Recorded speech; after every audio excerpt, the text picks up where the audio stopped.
오늘은 추수감사주일로 저희들이 드리고 있습니다. 추수감사절의 유래는 모두 다 알고 계실 것입니다. 제가 주보 뒷면에도 추수감사절의 유래에 대해서 다시 한번 제가 이렇게 수록해 놨습니다. 이 감사절의 유래는 물론 구약시대의 맥추절인데 하나님께 드리는 추수감사제입니다. 그래서 5월 중순에서 6월 중순에 밀 추수가 끝날 무렵에 하나님께 우리가 수확한 그런 것들을 감사하며 드리는 그 감사제입니다. 그런데 추수 감사주의를 지키는 이 유래는 바로 청교도들, 그 사람들이 드렸던 그 추수 감사주일에서 우리가 이렇게 시작되어서 드리게 되고 있습니다. 그런데 청교도들이 어떻게 해서 이 추수감사절을 시작하게 되었을까? 우리가 오늘 주일에 하나님에 대한 감사를 회복하면서 이 감사가 어떤 것인지 그것을 청교도 신앙에서 찾아보기를 원합니다. 우리가 생각하는 감사는 어떤 것입니까? 우리가 오늘 하루도 일어나서 숨 쉬고 또 먹고 마시고 하나님 앞에서 살아가는 것, 아니면 우리가 기도했던 그런 결실들이 이루어지는 것, 또는 우리가 소망했던 것들이 계속해서 이루어지고 또 더 잘되고 우리의 가정과 우리 아내가 편안한 것, 그런 것이 감사일까요? 근데 하나님께서 기억하실 만한 그런 감사, 또는 이 온 나라에서 지키게 된 감사절을 유래하게 한 청교도들의 그 감사가 무엇인지 다시 한번 우리가 깨달을 수 있기를 원합니다. 아시다시피 청교도들이 어떤 사람들이냐면 영국에서 박해를 당했을 때 신앙의 자유를 찾아서 그 북미 대륙으로 온 그런 경건한 사람들, 이렇게 우리가 알고 계실 것입니다. 청교도들이 감사절을 지키게 된 그 배경은 뭐냐면은 감사를 위해서 맨 처음에 이 사람들은 고난을 받게 됐습니다. 종교 박해입니다. 신앙적으로 문제가 없을 때는 사람들의 신앙이 나태해지고 또 그렇게 됐겠죠. 그렇지만 결국에는 종교 박해, 영국의 헨리 8세, 제임스 찰스 2세 때 이렇게 종교 박해가 시작이 되었을 때, 그때 이제 신앙의 자유를 찾아서 이 사람들이 이주를 했던 것입니다. 그래서 신앙의 자유를 찾아서 자기가 살고 있는 그 터전을 벗어난 것입니다. 한마디로 박해를 피해서 쫓겨난 것이겠죠. 그래서 감사가 시작하기 전에는 먼저 이 핍박이 있었다는 것을 우리가 반드시 알아야 됩니다. 종교 박해가 시작될 때 이제 붙잡히면 채찍질 당하고 죽임 당할 때, 그때 이 사람들은 자유를 찾아서 떠났던 것입니다. 그런데 이렇게 사실 미지의 대륙으로 떠나는 그 자체도 굉장히 용기 있는 것인데, 왜냐하면 아무것도 없는 그 땅에 무엇이 있어서 가는 게 아니겠죠. 그곳이 어떤 곳일지도 모르고 그냥 미지의 어떤 땅으로 어떤 곳인지 어떤 척박한 곳인지, 그렇지만 기대는 했겠죠. 하나님께서 우리가 갔을 때 하나님 함께 하실 것이다. 그렇지만 그곳에 도착하기도 쉽지 않았습니다. 배를 출발했지만 다시 문제가 생겨서 다시 돌아갔다가 다시 출발하고, 이런 여러 가지 출발조차도 힘들었고, 그리고 어떤 그 위험한 항해 끝에 닻을 내렸지만 도착한 이후에도 굉장히 어려운 난간에 부딪혔습니다. 마치 이스라엘 백성들이 출애굽할 당시에도 모세라는 위대한 지도자가 바로 앞에 나섰지만 그럼에도 불구하고 10가지 재앙 속에서 계속해서 바로가 끝까지 뒤로 추격했던 것처럼, 홍해를 만나고 이렇게 여러 가지 계속 어려운 상황을 만났던 것처럼 쉽지 않았습니다. 그리고 이스라엘 백성들은 광야 생활을 자기들의 생각보다 굉장히 길게 했던 것입니다. 몇 년 아니면 몇 달 이렇게 생각을 했겠지만 광야 생활은 수십 년이 되었죠. 그리고 가나안 땅에 도착을 해서도 그곳을 개척하고 전쟁을 치르고 싸움을 싸우고 이렇게 목숨을 거는 그런 개척은 바로 이스라엘 백성들이 모두 감당했던 것입니다. 전도자들도 마찬가지였습니다. 이 사람들도 신앙을 찾아서 그렇게 결단을 하고 하나님께서 함께해 주시리라고 생각을 했지만 그렇지만 도착을 했을 때는 그곳의 날씨는 혹독한 추위가 있었고 그리고 전염병, 질병이 돌고 식량이 부족하고 그리고 거기에 있는 그 원주민들이 좋아하지 않고 들짐승들 하여튼 여러 가지 모든 것이 안 좋은 상황. 그래서 결국 그해 겨울에 102명 중에 절반 이상이 죽었던 것입니다.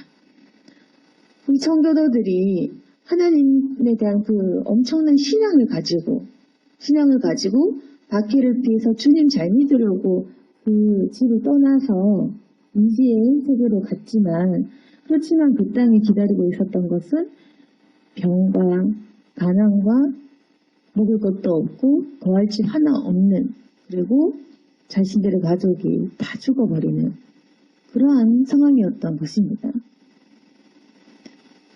그렇게 해서 다 이제 절반 이상이 죽었다는 것은 이제 자신의 어떤 가족들, 친구들이 죽었다는 거겠죠. 라면의 생존자 50명 중에서도 지치고 건강이 쇠약해지고 질병으로 신음하고 그렇게 했습니다. 그런데 죽을 제가 다 이렇게 기록해 놨지만 그 중에서 6, 7명의 건장한 사람들 그 쇠약하고 지치고 참 믿음이 어땠는지는 모르겠지만 그 중에 남아있는 6, 7명의 건장한 사람들은 이 사람들을 위해서 땔감을 마련하고 침실을 만들고 병자들을 간호하고 약한 사람들을 위해 도왔던 것입니다. 옷을 빨아 입히고 그리고 칠면조 고기를 사냥해서 밥을 주고 자발적으로 헌신했던 것입니다. 그래서 그 약간의 그 소수의 건장한 사람들이 헌신하고 그렇게 하면서 시간이 지났습니다. 봄에 땅을 개간하고 씨를 뿌리고 그렇게 했을 때 여름과 가을 기대 이상의 추수를 하게 됐습니다. 그때에 이 사람들이 북아메리카로 건너온 다음해인 1661년 가을에 첫 추수 감사절 예배를 드렸습니다.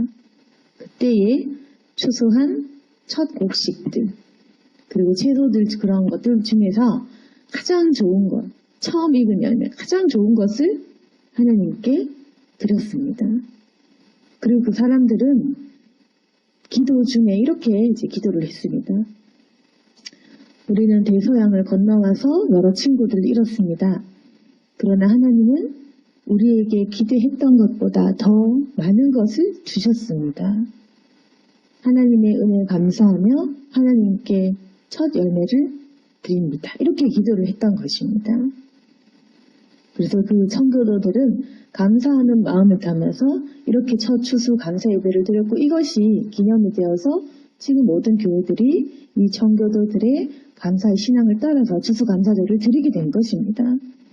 그런데 이 청교도들의 신앙을 우리가 생각해 보면 정말 많은 것들을 잃고 그리고 많은 고난과 핍박을 당하고 그리고 이곳에 와서도 절반가량의 그 사람들을 잃고 그렇게 했음에도 불구하고 씨를 뿌리고 열매를 맺고 그리고 사람들을 섬기면서 그 신앙을 지키고 그리고 첫 추수 감사제 드리면서 하나님께서 우리에게 정말 많은 것을 주셨구나 이렇게 고백을 하며 감사의 마음을 드렸던 것입니다. 그 청교도들은 교회를 짓고 그리고 학교를 지은 다음에야 자신의 집을 지었다 그렇게 합니다.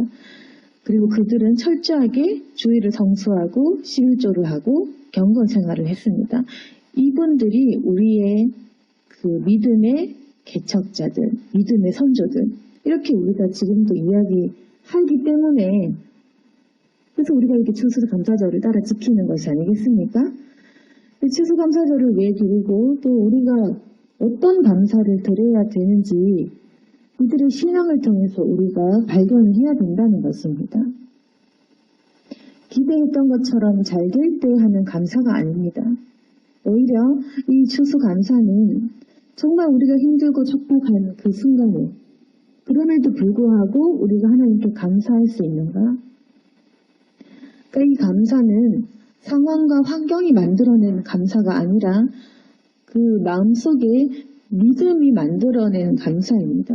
그게 뭐냐면 이 박해에도 불구하고 하나님께서 우리를 건져주실 것이다. 그리고 이 질병과 배고픔과 추위와 이 냉대와 여러 가지 위험한 상황 속에서도 하나님께서 끝까지 우리를 지켜주실 것이다. 그리고 때로는 내 옆에 있는 사람들이 병들어 죽어가는 그 죽음을 보는 가운데에서도 하나님의 뜻이 분명히 있고 주님은 반드시 우리에게 이루실 것이 있을 것이다. 그렇게 해서 남아있는 그 사람들이 하나님께서 마침내 주신 풍성한 곡식들을 바라보며 역시 주님께서 우리와 함께 하시는구나. 이것은 뭐냐면 자신의 그 믿음과 싸운 것입니다. 그러니까 내 안에 있는 불안과 실망과 실족과 싸운 것입니다.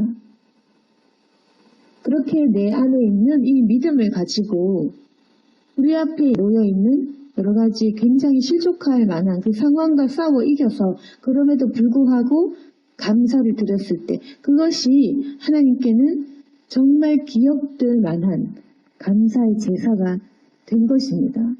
하나님께서 이렇게 우리에게 이들의 신앙을 기억하며 이들이 시작한 이 감사를 유지하라는 겁니다. 그러니까 뭐냐면 우리가 감사가 무엇인지 반드시 알아야 되고 기억하라는 것입니다. 우리가 생각하는 감사는 우리의 상황이 잘 되고 잘 풀리고 좋은 일이 있을 때 올해도 잘 되었구나 했을 때의 그 감사가 아닌 것입니다. 또 우리가 이 코로나19로 인해서 직장을 잃고 빼앗기고 또 수입이 줄고 여러 가지 힘든 상황에서 나에게 아주 안 좋은 그런 시기를 지닐 때 그럼에도 불구하고 우리가 끝까지 이 청교도의 신앙을 기억하면서 그럼에도 불구하고 우리가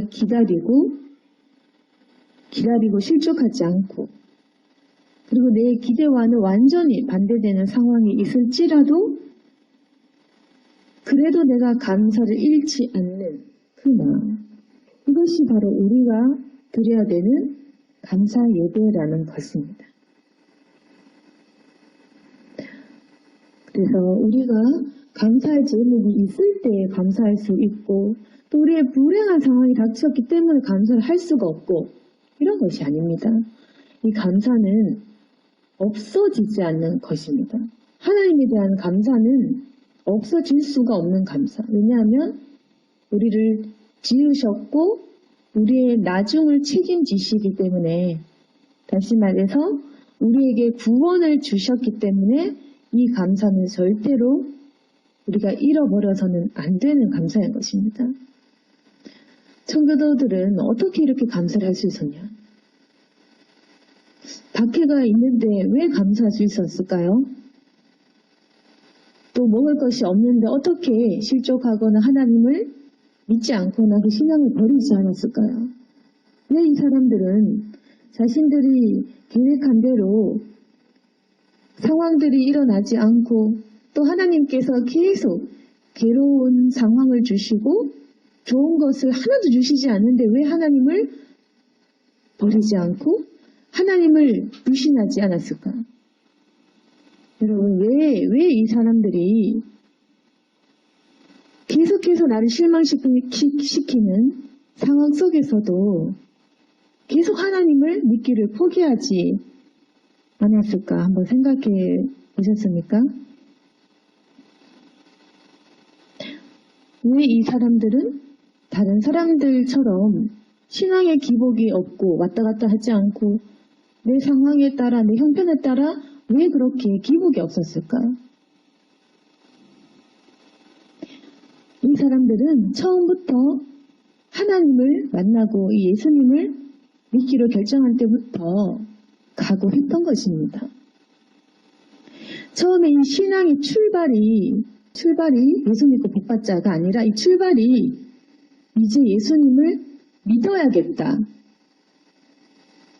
결단하고 이 신앙을 가졌기 때문에 흔들리지 않는 것입니다. 그러니까 목숨을 걸고 예수를 믿기로 결단한 사람은 죽을 때까지 흔들림이 없는 것입니다. 처음부터 십자가를 지기로 결단하면 그 어떤 상황 속에서도 감사를 잃지 않는 것입니다. 비록 내 계획과는 상반될지라도 처음부터 결단한 사람, 예수님이 정말 진리이기 때문에 진리를 따르기로 결정한 순간 목숨을 걸고 이 진리를 지켜야겠다. 그렇기 때문에 이 사람들은 목숨의 위협에도 굴하지 않고 그렇게 나아가는 것입니다. 그리고 하나님 앞에서 처음부터 십자가를 지겠습니다. 십자가를 지고 예수님의 길을 가겠습니다. 이렇게 결단한 순간부터 고난은 당연하고 자연스러운 것입니다. 오히려 이 사람들은 고난에 굉장히 특화된 사람이가 뭐냐면 고난이 따라올수록 그 신앙이 단단해지는 사람들입니다. 왜 고난이 심할수록 신앙이 단단해질 수 있냐?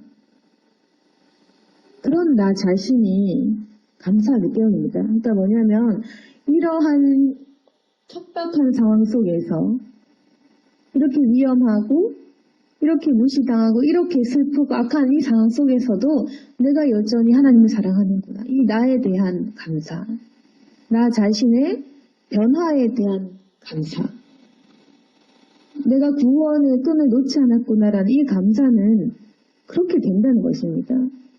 보이지 않는 진리를 따르는 사람은 눈에 보이는 이 상황이 아니라 내 내적인 변화와 내 안에 있는 구원의 확신과 내 안에 있는 그 평안함으로 인해서 주님께 감사할 수 있는 것입니다.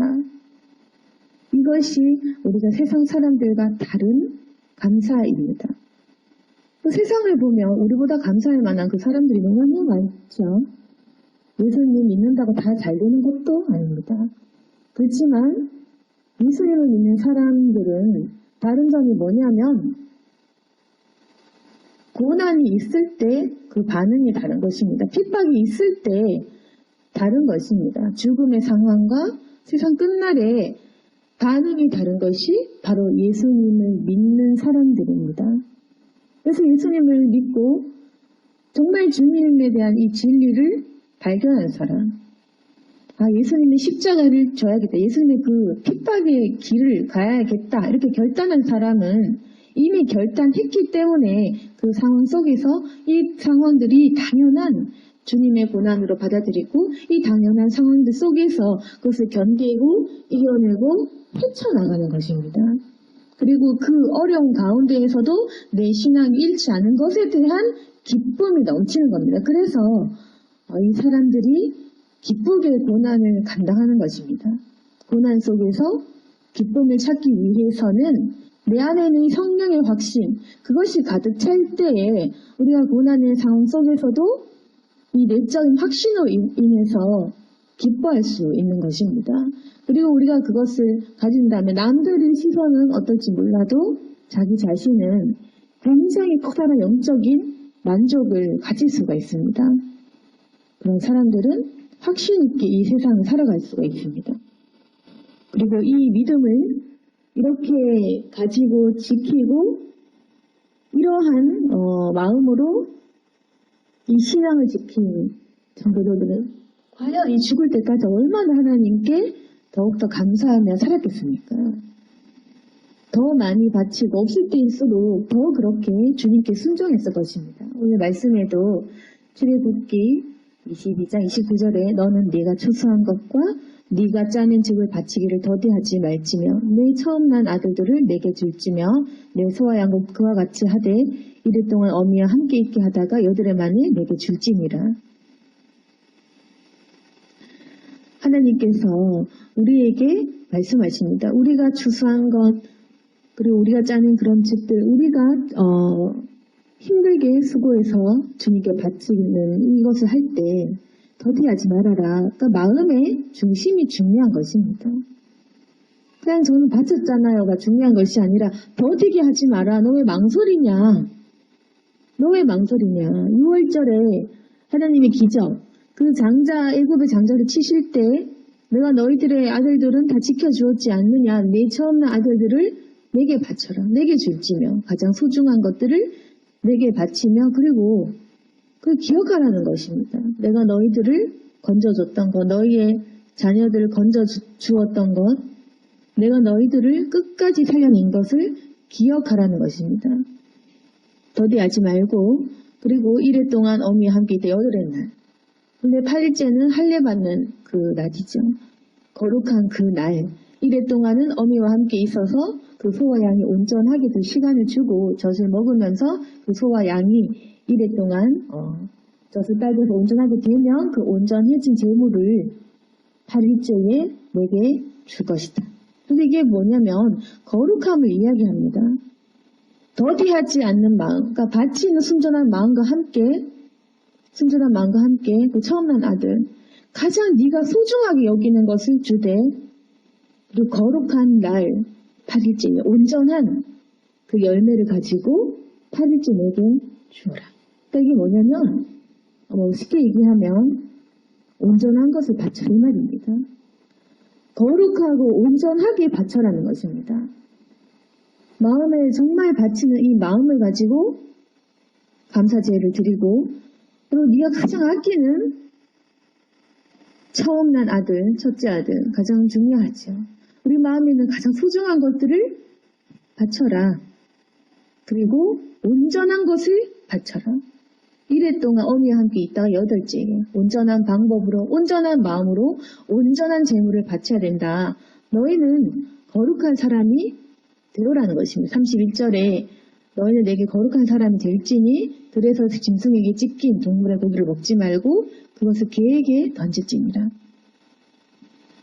원래 이제 피가 있는 짐승은 굉장히 부정한 것입니다. 불결하고 부정한 이 피가 묻은 그 어떤 사륙을 당한 동물의 고기를 먹지 말아라. 개에게 던져라. 너희는 거룩한 사람이 되어야 된다.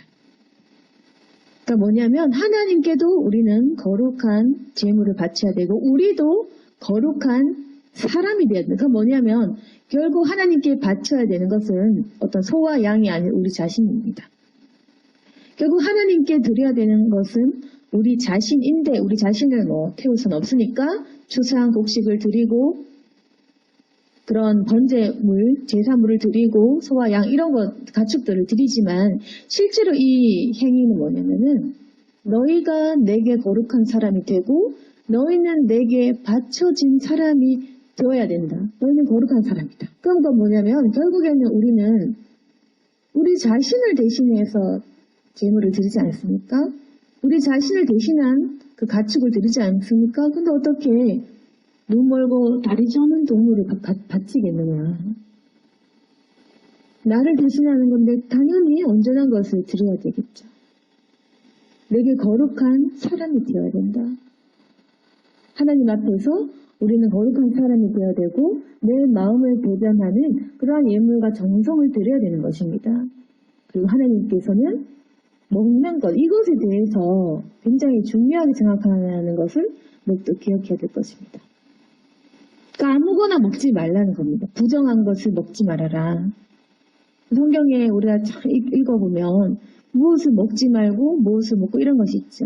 하나님께서 생각보다 이 먹는 것에 대한 문제를 굉장히 중요하게 생각한다는 것을 기억해 보셔야 됩니다. 부정한 것을 먹지 말고 우리가 이 부정한 것이라 하면 예전에 그런 그 성경에 있는 이것을 그대로 지키라는 말은 물론 아니고 먹는 것이 중요하다. 하나님께서는 우리의 육과 우리의 영과 우리의 어떤 그 정신과 이런 것들을 위해서 우리 먹는 문제를 보십니다. 좋은 것을 먹어야 됩니다. 나쁜 것을 먹지 말고 불결한 거 이런 것은 우리가 삼가해야 되겠죠. 하나님께서는 우리를 그만큼 세세하게 다 관리하고 계시고 우리가 거룩한 사람이 되게 하신다는 것입니다. 그러니까 우리가 술도 먹지 않고 그 세상 사람들처럼 그렇게 하지 않는 그 이유겠죠. 오늘 말씀을 전하겠습니다. 우리가 이 추수감사절에 여태까지 한 해 동안 많은 것들을 좀 이룬 사람도 있겠지만 또 여전히 삶이 힘들고 좀 이렇게 지치는 그런 일들도 있습니다. 그렇지 우리가 추수할 것이 많다고 추수감사절을 드리는 것은 아닌데 오히려 고난 속에서 강해지는 이 신앙, 정말 이 과부의 그 두 랩돈 이런 것들을 하나님께서는 보십니다. 굉장히 적은 부분이라 할지라도 내가 어떤 마음으로 드렸는가, 그리고 내가 어떤 마음으로 이 신앙을 지켰는가, 그것을 하나님께서 보십니다. 주님의 감동하는 그런 추수감사절은 우리가 절대로 감사할 수 없을 때에조차 주님의 그런 마음으로 인해서 주님이 주신 구원과 아버지의 그 존재 자체로 인하여 감사하는 그 감사를 주님께서는 보시고 기뻐하십니다. 오늘 말씀과 같이 우리가 주님께 무언가를 바치고 싶다면 더디하지 말고 가장 소중한 것을 줄 것이며 그리고 온전한 것을 바치되 결국에는 내가 거룩한 사람이 되는 것, 그것이 가장 소중하다는 것을 기억하시고 우리가 어떤 것을 바칠지라도 나 자신을 거룩하게 하는 것만큼 중요한 것은 없습니다. 나 자신을 드리는 것만큼 가장 좋은 것이 없다는 겁니다. 우리 자신의 거룩함을 지키는 것이 아주 제일 중요한 것임을 기억하시고 오늘을 기념하고 또 날마다 주님께 감사의 마음을 드리는 저와 여러분이 될 수 있기를 소망합니다. 아멘. 기도하겠습니다. 거룩하신 하나님 아버지, 추수감사절에 우리의 마음을 담고 또 정성을 담아 예배를 드립니다. 하나님, 우리가 사실 살면서 마음에 감사가 좀 부족했고 또 늘 주님 앞에서 힘들다 기도하거나 또 마음의 불평과 여러 가지 힘든 마음을 지니고 살아갈 때도 참 많았습니다. 그렇지만 오늘 이 어려운 코로나로 인해서 어려운 재정의 상태와 또 나라와 여러 가지 모든 것들이 힘든 이 상황 속에서 우리가 이 감사의 마음을 다시금 기억할 수 있기를 원합니다. 주님, 우리가 굳건한 믿음을 가지고 청교도들의 신앙과도 같이 경건한 마음을 가지고 살아갈 수 있도록 도와주시옵소서. 무엇보다 우리 자신이 주님께 바쳐지게 하시고 거룩한 사람이 되게 도와주시옵소서. 부정한 일을 하고 불결한 행동을 하고 불결한 것을 먹고 마시며 취해 살지 않도록 도와주시옵소서. 살아계신 하나님, 참으로 감사하는 마음으로 주님께 바치는 그러한 삶을 살 수 있도록 도와주시고 또한 기다리다 보면 주님께서 풍성한 수확을 주실 때도 올 것을 믿습니다. 그때까지 우리가 잘 견딜 수 있도록 도와주시고 하나님께 감사하는 마음으로 날마다 즐겁고 평안한 마음으로 살아갈 수 있도록 도와주옵소서. 예수님 이름으로 기도드렸습니다.